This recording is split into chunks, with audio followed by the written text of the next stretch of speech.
धर्मेंद्र प्रधान के इस्तीफे के बाद क्या छात्रों का सरकार पे भरोसा बढ़ा है?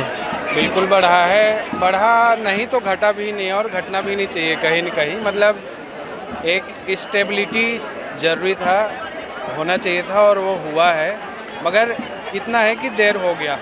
यही चीज़ जब ये स्टार्टिंग में ही अनशन में अपना बैठे थे या जो प्रोटेस्ट चालू किए थे ना, उसी समय ही सरकार को विचार करना शुरू कर देना था।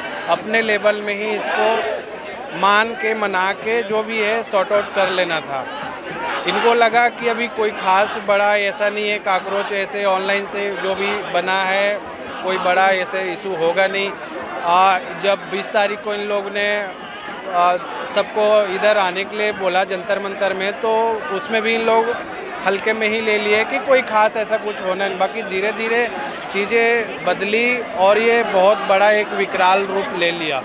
तो और ये कहीं न कहीं ये जेनजी के और शिक्षा व्यवस्था से त्रस्त लोगों के का कारण ही है कि सारे इतने लोग इकट्ठा हुए जो आए दिन पेपर लीक की बात हो रही है।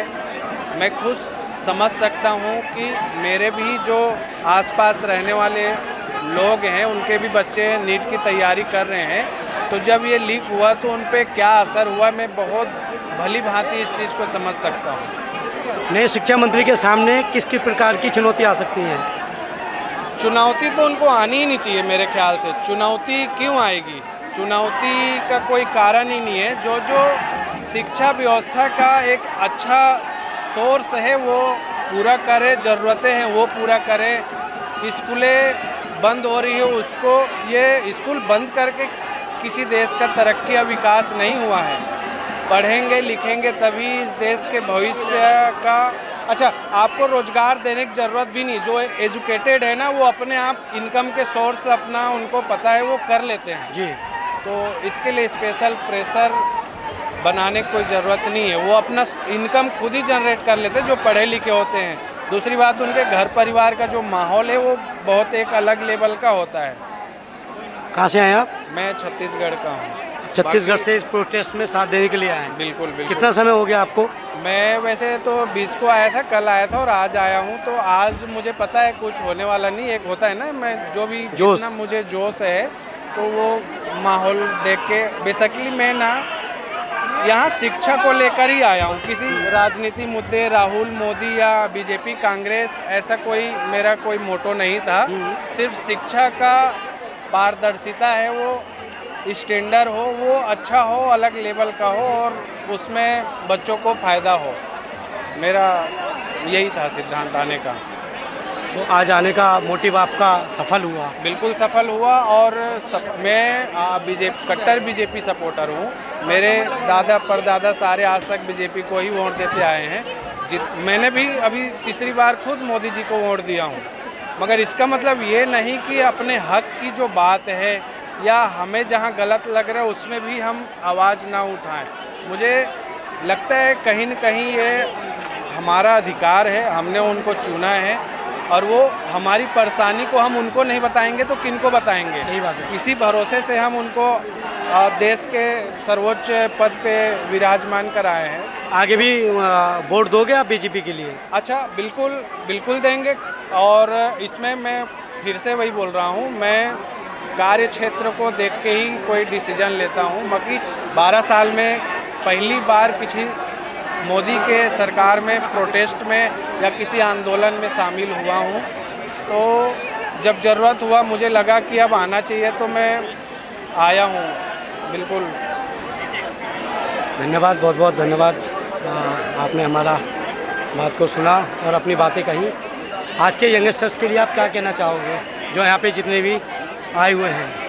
यंगस्टर से यही कहना है, अभी जहाँ तक हो गया कि ये जगह मुझे पता है खाली करने का आदेश मिल गया है, तो जो एक माहौल बनता है अपना वो करें, एंजॉयमेंट जो भी खुशी जाहिर करें, आपस में भाईचारा बनाए रखें। और जब जब ऐसा कोई देश विरोधी कुछ भी या अपने अहित का कोई काम होता है, चाहे कोई सरकार हो, कोई चाहे अपने ग्रामीण लेवल में ही क्यों ना हो, जहाँ गलत हो वहाँ आवाज़ उठाएं और इकट्ठा संगठन बना के रखें ताकि सरकार पे भी एक दबाव बना रहा है, वो कुछ उल्टा पुल्टा काम या जनता के अहित में कोई वैसे कानून नियम ना बना सके, उस पर भी जरूरी है ऐसा। जैसे आपने बोला कि आप बीजेपी के कट्टर समर्थक हैं, पिछले 3 पीढ़ी से आप बीजेपी के सपोर्टर हैं। बिल्कुल बिल्कुल।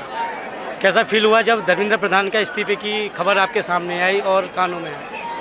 खबर तो सही था, ठीक ही था, डिमांड यही था, खुशी होना चाहिए। जो चीज़ हम जिस चीज़ के लिए प्रोटेस्ट कर रहे थे वो चीज़ हुआ कहीं ना कहीं, तो ये तो खुशी वाली बात है।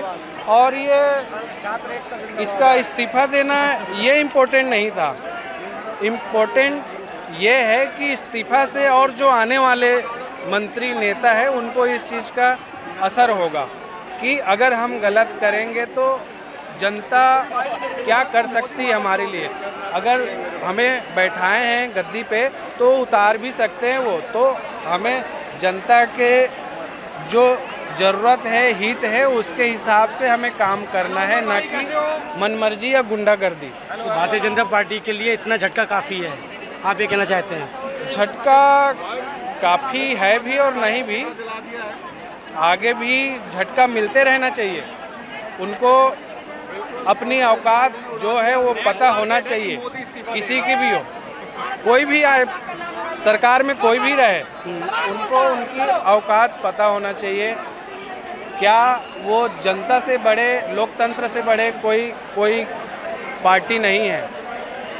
तो यहाँ पे मेन लोकतंत्र ही है, जो जनता के हित में काम हो वो सबको करना चाहिए। अपनी कुर्सी बचाए रखो, हम भरपूर सहयोग करेंगे। सबके अपने विचार हैं, अपनी अपनी बातें हैं, और इस प्रोटेस्ट में ऐसा नहीं है कि सभी बीजेपी के अगेंस्ट में हैं। बहुत सारे लोग ऐसे भी हैं जो बीजेपी के पक्ष में थे। आप देख रहे हैं रियल न्यूज अड्डा, हर खबर का असली अड्डा।